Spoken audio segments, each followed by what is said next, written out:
मैं doctor Chanchal Garg, assistant professor, department of history, government arts college, Kota. Class BA second year, paper history, paper second history of Rajasthan. और आप लोगों का विषय चल रहा है राजस्थान में 1857 का विप्लव या क्रांति। इसके अंतर्गत कारण और क्रांति का विस्फोट कहाँ हुआ, इसके संदर्भ में आप लोग अध्ययन कर चुके हैं। अब राजस्थान में क्रांति का विस्तार कहाँ और किस तरह हुआ, इसके बारे में आपको पढ़ना है। सबसे पहला इसमें हम लेते हैं मारवाड़ में विद्रोह। मारवाड़ का राजा मानसिंह जब तक था तब तक वह अंग्रेजों के विरुद्ध रहा। मानसिंह के पश्चात तख्त सिंह राजा बना और तख्त सिंह की जो नीति थी वो जनता और सामंतों को उसके विरुद्ध कर रही थी। तख्त सिंह ने ईडर से अपने साथ लाए हुए गुजरातियों को प्रशासन में ऊंचे ऊंचे स्थान प्रदान कर दिए। मारवाड़ के लोगों की, वहाँ के स्थानीय सामंतों की उसने उपेक्षा करनी शुरू कर दी और उन पर विभिन्न कर लगा दिए, जिससे सामंतों ने रेख और चाकरी उन्हें देनी बंद कर दी। ब्रिटिश एजेंट जो था, रेजिडेंट, उसने तख्त सिंह को सहायता दी कि वो सामंतों के गांव जब्त कर ले, और उसने गांव जब्त कर लिए। ऐसे में तख्त सिंह के जो सामंत थे वो उसके विरोधी होने लगे, और इसमें आउवा के ठाकुर कुशाल सिंह सबसे महत्वपूर्ण हैं।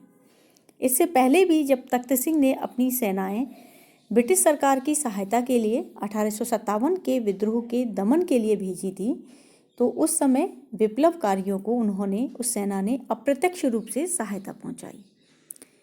इस सेना के ही कुछ लोगों ने आना सागर के निकट भूतपूर्व एजीजी सदरलैंड के स्मारक पर पत्थर फेंककर ब्रिटिश सत्ता के प्रति अपने अनादर भाव और अपने क्रोध को प्रकट किया था, और इसी से रुष्ट होकर ब्रिटिश अधिकारियों ने इस सेना को वापस भेज दिया।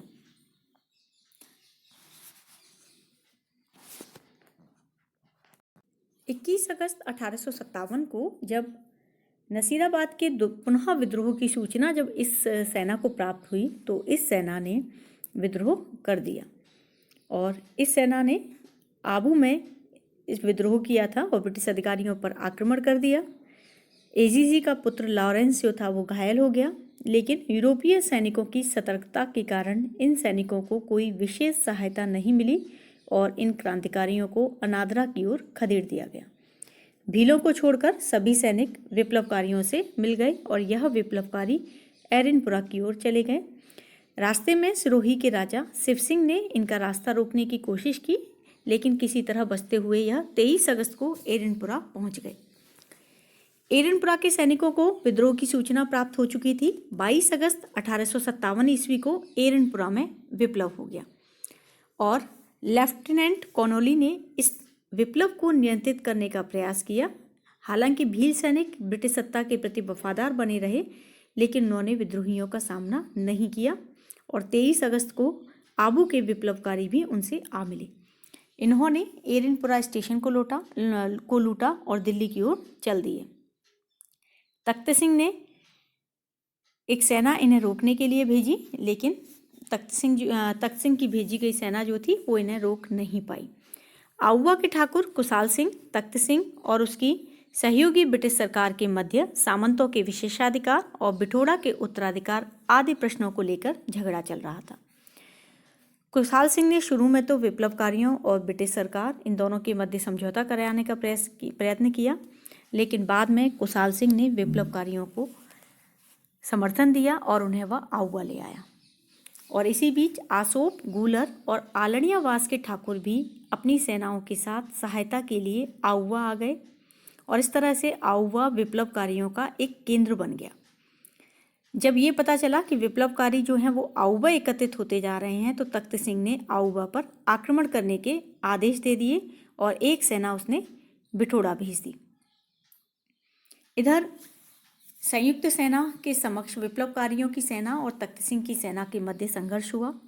तख्त सिंह की सेना जो थी वो परास्त हुई, और बाद में यूरोपीय सेना या एजीजी के कहने पर आउवा पर पुनः आक्रमण किया गया, और लेकिन विप्लवकारियों के पास इस समय तोपें थी, तो इसलिए राजकीय सेना जो थी वो उनके खिलाफ कोई भी कार्य नहीं कर पाई। एक तरह से इस समय में जो कुशाल सिंह था वो जीतता रहा। जब लगातार जोधपुर की सेना की पराजय होने लगी तो एजीजी लॉरेंस चिंतित हो गया, क्योंकि उसे ये लगा कि कहीं ऐसा ना हो आउवा जो है वो विप्लवकारियों का केंद्र बन जाए, एक ऐसा गढ़ बन जाए जो उन्हें पूरा नेतृत्व प्रदान कर दे। और इसीलिए एजीजी 18 सितंबर को आउवा पहुंचा और विप्लवकारियों ने गोलीबारी शुरू कर दी। लेकिन और इसीलिए ब्रिटिश सेना को अपनी सेनाएं पीछे हटानी पड़ी। लॉरेंस पराजित हुआ, लेकिन फिर भी इस समय तक यूरोपीय सेना और भी अधिक सहायता के लिए आ गई। तो ऐसे में इन दोनों के मध्य एक लंबे समय तक युद्ध चलता रहा। लेकिन अब आउवा के ठाकुर और विप्लवकारियों के मध्य मतभेद उत्पन्न होने लगा। आउवा का ठाकुर चाहता था कि मेवाड़ी सामंतों का सहयोग प्राप्त मिले हो, तब वो आगे बढ़े, लेकिन विप्लवकारी दिल्ली की ओर प्रस्थान करना चाहते थे।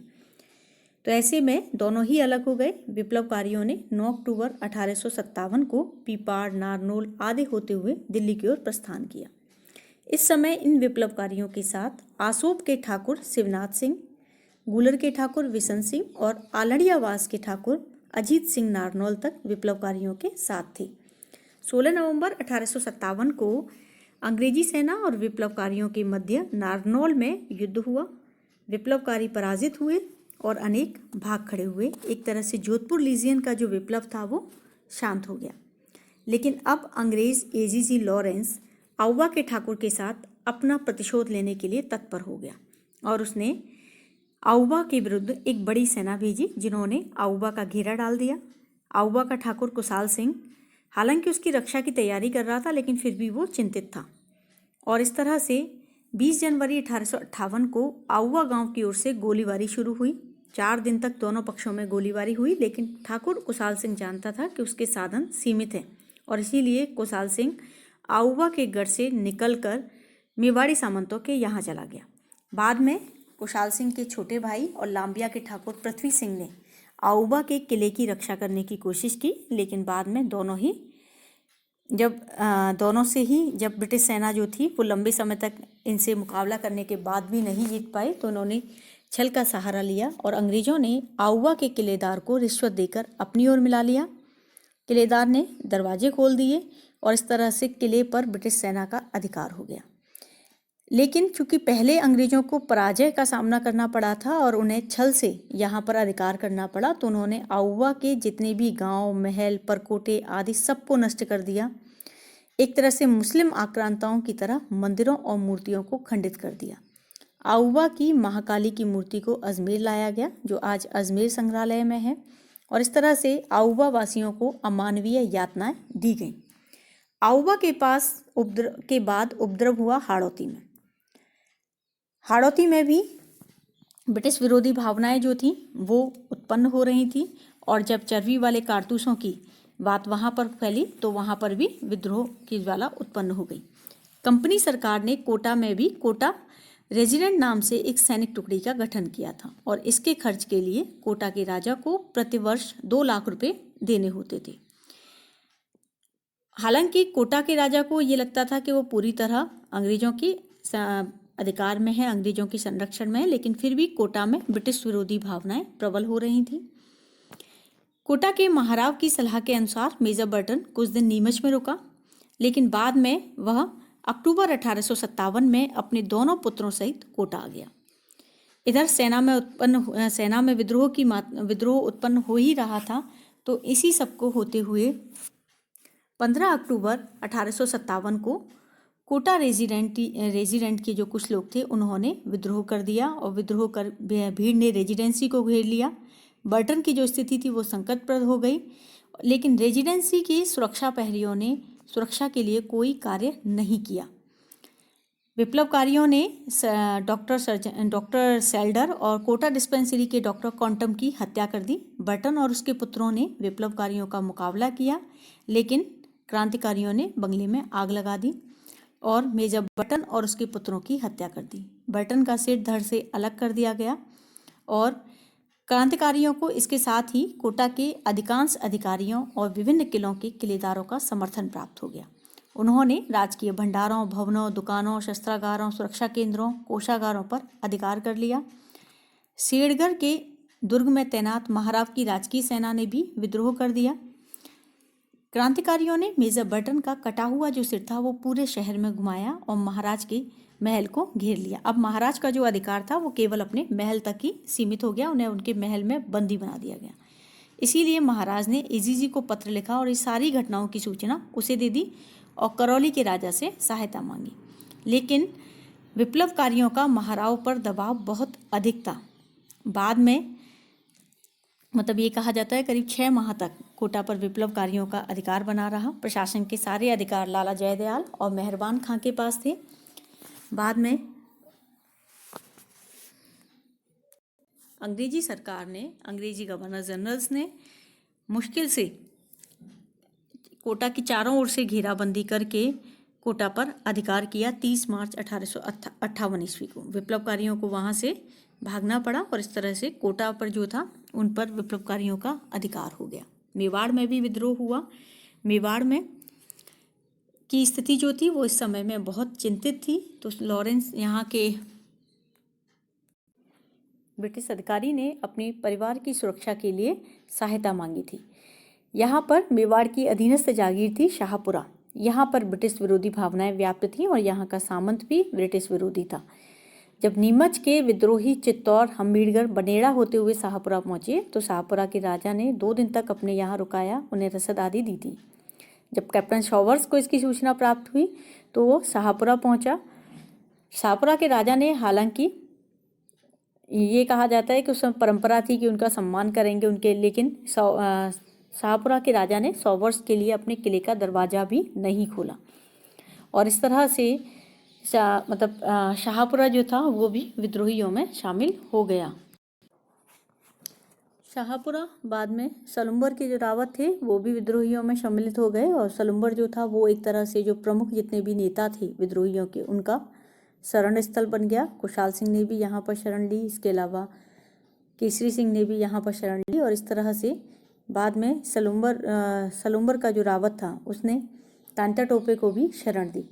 हालांकि अंग्रेजों ने उससे तांत्या टोपे को मांगा लेकिन उसने इस तरह की कोई भी बात को उनकी को स्वीकार नहीं किया और इस प्रकार से भारत के अनेक भागों में राजस्थान के अनेक भागों में अंग्रेजों के खिलाफ 1857 की क्रांति जो थी वो पनपी, लेकिन अंग्रेजों ने अपनी दमनात्मक नीति से इस क्रांति को समाप्त कर दिया। राजस्थान के अन्य राज्यों में भी विप्लव की गूंज हुई, जैसे भरतपुर। तो भरतपुर में 31 मई 1857 को विद्रोह हुआ।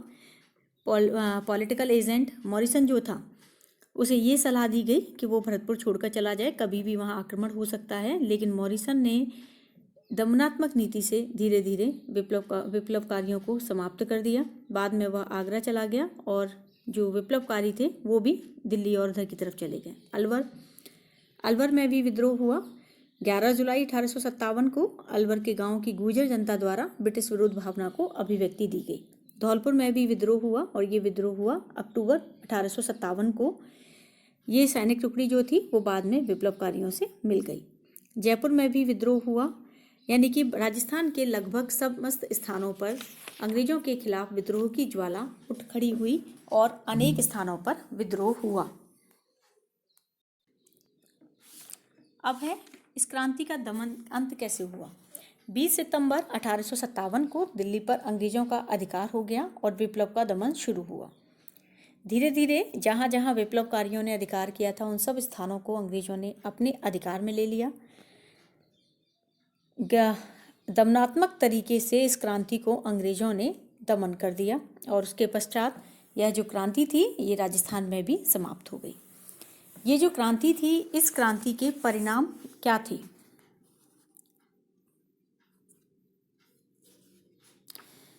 सबसे पहली चीज, ब्रिटिश ताज का शासन हो गया। अभी तक भारत में ईस्ट इंडिया कंपनी का शासन था और ईस्ट इंडिया कंपनी भारत पर शासन करती थी, लेकिन अब ईस्ट इंडिया कंपनी के स्थान पर इंग्लैंड की महारानी या महाराजा, जिसे ब्रिटिश ताज या क्राउन कहा जाता है, उसका शासन भारत में शुरू हो गया। अब देशी राज्यों के साथ जो संधियां पहले की गई थी उनके स्थान पर उनके साथ उन संदें दी गई उन्हें, यानी उनके जो अधिकार कर्तव्य थे इन सब का विवरण सनदों में लिखा हुआ था। अभी तक भारत का प्रमुख गवर्नर जनरल होता था, अब वायसराय यानी कि ताज का प्रतिनिधि के रूप में वायसराय भारत का प्रमुख हुआ। राजाओं को बहुत सी उपाधियां और बहुत से पद उन्हें दिए गए ताकि उन्हें किसी तरह से संतुष्ट रखा जा सके।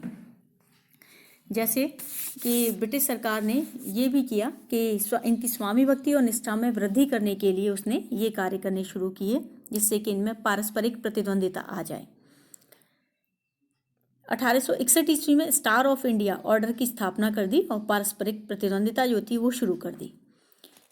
यानी कि जैसे जैसे उनकी उपाधियां और पद होगा उसके आधार पर उन्हें तोपों की सलामी की संख्या निश्चित की जाएगी और वही उनके लिए पद और सम्मान का सूचक होगा। यदि तोपों की संख्या ब्रिटिश सरकार की प्रसन्नता अप्रसन्नता का मापदंड बन गई, ब्रिटिश सरकार के अप्रसन्न होने पर तोपों की संख्या में कमी और प्रसन्न होने पर वृद्धि कर दी जाती थी।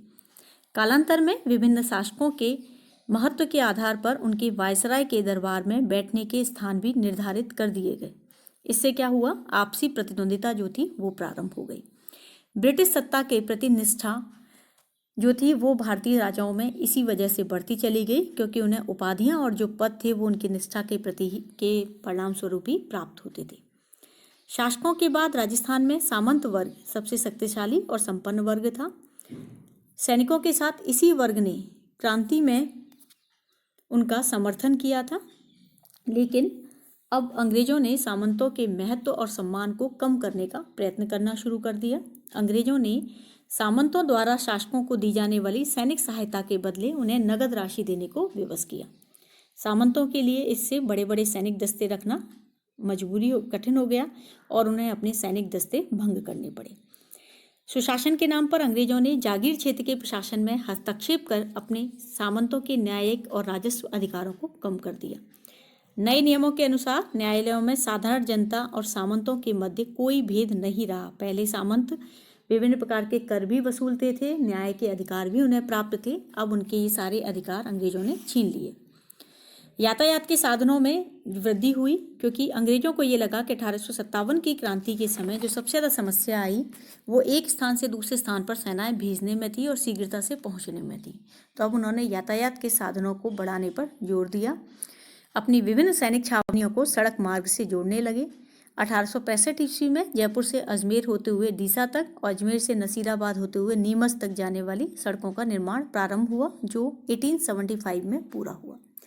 राजस्थान में रेल लाइनें बिछाने का कार्य शुरू हुआ और 1881 तक राजस्थान में 632 मील लंबे रेल मार्ग का निर्माण हुआ जिसमें दिल्ली अहमदाबाद रेल मार्ग प्रमुख था।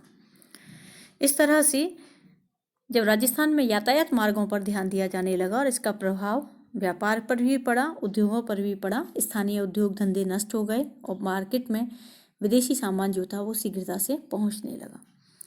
यहाँ के सामाजिक ढांचे में परिवर्तन हुआ। आधुनिक शिक्षा का प्रसार, मध्यम वर्ग का उदय, प्रशासनिक पदों पर योग्यता के आधार पर नियुक्ति, इन सब से ब्राह्मणों और राजपूतों का महत्व जो था वो कम होने लग गया। वैश्यों का महत्व बढ़ गया और इसके साथ ही अंग्रेजों ने वैश्यों के समुदाय को संरक्षण देने की नीति अपनाई क्योंकि उन्हें कच्चा माल प्राप्त करने और तैयार माल को बेचने के लिए व्यापारियों और दलालों की आवश्यकता थी। इस तरह से इस क्रांति के जो परिणाम थे वो विशद निकले जिन्होंने राजस्थान के सामाजिक, आर्थिक, राजनीतिक, प्रशासनिक समस्त ढांचे पर प्रभाव डाला।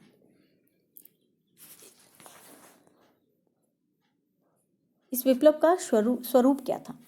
स्वरूप के संदर्भ में कई मत दिए जाते हैं। सैनिक विद्रोह, सामंती विद्रोह, जन विद्रोह ये कहा जाता है। सैनिक विद्रोह क्योंकि मुख्यतः सैनिक जो थे वो इसमें शामिल हुए इसीलिए इसे सैनिक विद्रोह कहा जाता है।